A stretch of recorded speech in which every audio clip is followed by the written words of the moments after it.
Alright, guys, today we are going to be reacting to Andrew versus feminists. Should women be drafted to be equal? Let's jump in, see what's going on.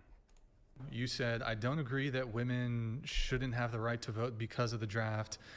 You believe the draft is ages 18 to 30, and you definitely think men over the age of 30 should have the right to vote, even if they're no longer in the age frame for the draft. Hope that makes sense. Yeah, okay. So, I think this is a debate that you're going to have with Andrew on this. So, I'm preparing myself to lose, but I'm ready. Preparing myself for you to win. I guess, okay, so Andrew, then what is your... He already won that argument. Even that little back and forth, he already won. Crazy. I mean, is your main point that women shouldn't be able to vote because they are not eligible for the draft, or they do not have to be signed up? No, my argument is very simple. That if women can vote, but women cannot use the mechanisms of force against the enemies of the United States, and only men can, then men can vote to send, or women can vote to send men to war. And since the domain of war is always going to be men, if women have the power to send them to fight wars, that means that they can send them to fight wars on their behalf.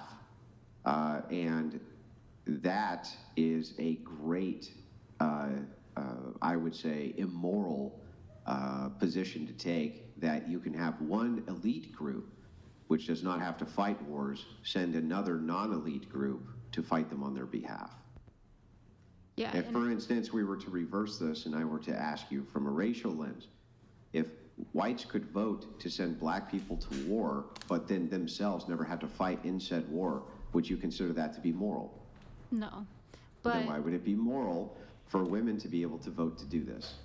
Well, I mean, because I think if a 75-year-old man, I think he should be able to have the right to vote, but he's not going to be... A 75-year-old man can be drafted to go to war. But he's not going to be... A woman cannot. Do 75-year-olds get drafted to war, though? Does that actually happen? They could be, well, whether it has happened or not, the potential is there for it to happen. The potential is not there for it to happen to you. That's like a strong argument. I guess I didn't realize that there was the potential that a 75-year-old... Yeah, you sign up for selective service when you're 18 years old, and if the need is great enough, the United States can call on you regardless of your age, if you're a man. They cannot do this for women. So since this is true, that means that women could vote in such a way as to send all of the population and draft the population of men to send them on with to no war on their consequences. behalf. If we were to look at this through any other lens, racial, socioeconomic, any other lens, you would say it's immoral, but for some reason women won't say it's immoral for them to be able to have that power to do to men specifically. Yeah, I mean, the whole basis of my argument was just that I didn't realize that 75-year-olds could get drafted or selected. Well, it happens. It happens. Ukraine right now, you're sending the oldest people, even Russia. They're sending everybody. Regardless of your age, you're going there. Especially Ukraine, they're sending everybody. What's she saying? The potential. It means that the government's going to literally just knock on your door and telling you have to come. Whether you're 80 years old, can you walk? Can you carry this rifle? Oh, you cannot carry. Well, you're going to be the medic. Are you not? No, you're not going to be the medic. Okay, you're going to carry the medic's materials, equipment, or tools. That's how it goes. And this is the thing. The problem is that Ukraine, right? Females, almost liberal females, right? They almost send us to war because they want to protect Ukraine. With who? Females are going to go and go against those guys? No, you guys should go there and just defend Ukraine. Oh, you can, right? But that's the problem. That's the problem right there. Yeah, well, right now, that may not be the case, but they can extend it. They can extend it wherever they want. And they can lower it. They can lower the draft age to 15. In fact, in World War II and World War I, when the draft came around, there was plenty of 15, 16-year-olds who signed up for the Yeah. draft. Yep. Okay, they can lower it to whatever age they need for fighting age men, and they can raise it to whatever age they need for fighting age men. Shortly after 9/11 happened, in fact, when there was a war going on in the Middle East, they raised the enlistment age for who they would take up, I believe, to 40, 45 years old. The potential is always there, in other words, for men, but it's not there for women. And also, And since that is the case, why do you get to vote to send them to war? Why do you get to do that? Like, why do women get to have that exclusive privilege? I don't understand that. No, and I understand your point, but also there are a lot of men who are not eligible to be drafted because, I don't know, they don't have a kidney or they're colorblind or something like yeah, that. women would also be. If the need is great enough, like it is in Ukraine or it is in other places right now, okay, if the need is great enough, they will lower the standard to bring the men in. They don't care. So when you say, oh, he's not eligible, he's eligible to peel fucking potatoes. He's eligible to do this, he's eligible to do that. But if we're looking at it from a collective basis, okay, there's a lot of women who can't vote either because they're in comas, right? You would agree that that's true, but so what? That has nothing to do with the fact that women as a collective can vote to send men to war. It's the greatest injustice of our time. It's the greatest social injustice of our time, and nobody even thinks about it. Yep. Women take it for granted. Yeah. They don't even care. They don't even But thinking it's about like it. something to Well, I say. just wanted to add to this point. You said, do these older men, they get drafted? We actually have some historical examples of this happening. So in World War II, it was called the Volkssturm. So Nazi Germany. It was at the very end of the war. Germans were desperate, so they conscripted males between the ages of 16 and 60 who were not already serving in the military in some capacity. So 16-year-olds all the way up to 60-year-olds. They were obviously very desperate. They needed the manpower. And so, yeah. When it's necessary, They will when do it. it's necessary, men will be called always to warfare, never women. Because, and here's the greatest injustice, right? Because the descriptive truth is that women can't do it. They can't. They can offer some limited support roles, but they can't fight in frontline combat. They can't. And the very first thing the enemy would do if women were fighting in frontline combat is they would SA them in order to demoralize your military. That's the very first thing they would do. Damn. And they would run propaganda 24 hours a day saying, we're impregnating your women right now and sending them home with our bastard children. That's what they would do if you allowed women. Yeah, with that you literally destroy an army because you messed up with their mind, right? Oh, that's crazy. That's crazy. Frontline combat situations. Our government knows it. They don't want to say it because it hurts women's feelings, but that's the truth. That's the very first thing they would do. 24-hour, round the clock. They would be rounding up every female soldier they could find. They would be impregnating them and sending them home pregnant to demoralize the enemy. Our government knows it. Every government knows it. That's why women are not suited for frontline combat, and they never will be. So ultimately, what I'm going to say to you, that women having the right to vote can send men in their stead to fight their wars, and you could never give me a different demographic of people where that would be okay with. Ever. Damn. Did you have more? Or? Well, I mean, I guess since you took away my main point here, then I can't really debate that anymore. Okay. You let it slide. Me and Andrew disagree on this a little bit. You know, I think women should be able to vote. Well, so then why do you think that women should be able to vote? But see, I'm the egalitarian feminist here. I think women should be drafted. Okay. That's the trade-off, right? Yeah, he's a psychopath. But here's why I think Brian is wrong on this. Okay, I understand his position. Many men take such a position.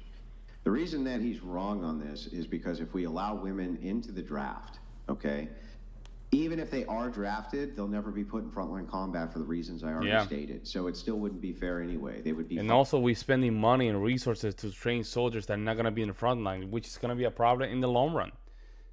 I mean, we have to get real here, folks. We have to stop playing these games, man.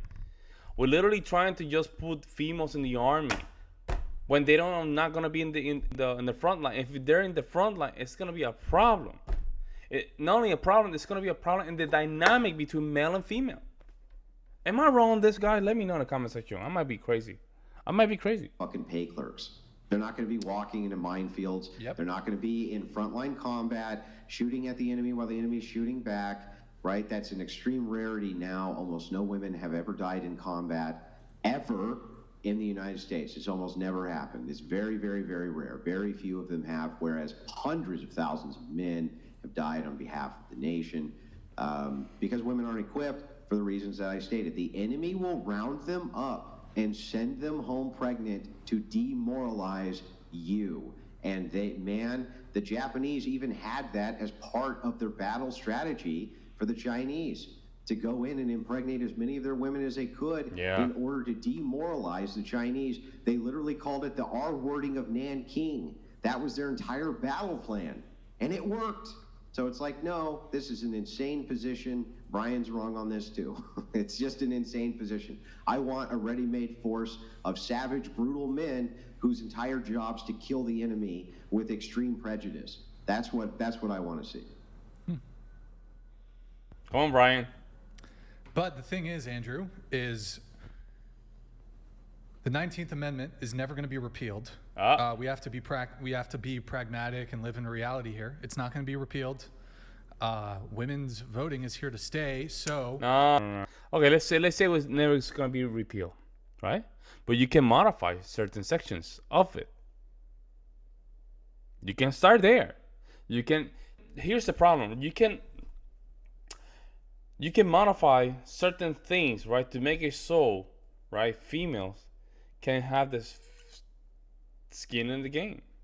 They have to contribute something to society to have that kind of rights. Does that make sense, guys? Given that paradigm, it could be, if you made an amendment that women had to fight in the same capacity that men did in war, women themselves would demand the 19th Amendment be repealed. Man. yeah, but that wouldn't happen either, is the thing. It can happen. It can. The draft board itself is now negotiating whether or not to draft women, right? The push for whether or not women, even when they're drafted, by the way, they're going to do everything they can to repeal that too. There is a possibility. I never thought abortion would be repealed in my lifetime either, and it was, right? So there could be a constitutional crisis when it came to the 19th Amendment due to the fact that it is disparagingly discriminatory towards men. And that could be a good basis for a justification to attack the 19th Amendment in the Supreme Court. And this is the same exact logic which went to attacking Roe v. Wade, the same justification, which is that there was a fundamental unfairness here. But I mean, this whole draft equalization thing has been attacked multiple times in the judiciary, the legislature, and what they just continue to arrive at is we're going to keep the status quo. We're not going to draft women. We have to keep We're pushing going to just forward. keep it how it is. There's not even a conversation about walking back women's right to vote. So I mean, I think it's far-reaching to say, well, next step is going to be let's walk back women's right to vote. I think the most logical. But Brian, you're missing a key component, which is that women have not in our lifetime yet been the appeal and the deciding vote on a future war that American men have to go fight. That's a good point. When we enter into the type of significant war where hundreds of thousands of men come back That's a in good body point. bags, you watch how fucking quick that changes. That is a good point. Imagine if you have females voting to go to war, but then they don't have to go to war. That's a good argument, yeah. But we would already be embroiled in the war. So yes, I mean. Yeah, that's true. We would already be embroiled in the war, but the thing is, it's really funny how when hundreds of thousands of young men end up coming home in body bags, how the political landscape and political correctness and all that bullshit goes right out the window. Yeah. It's a fair point. Shiitake gets real quick. I mean, if we were, the thing is that any war that America's involved in, that's resulting in that many casualties. I mean, are there not then concerns over, a nuclear conflict?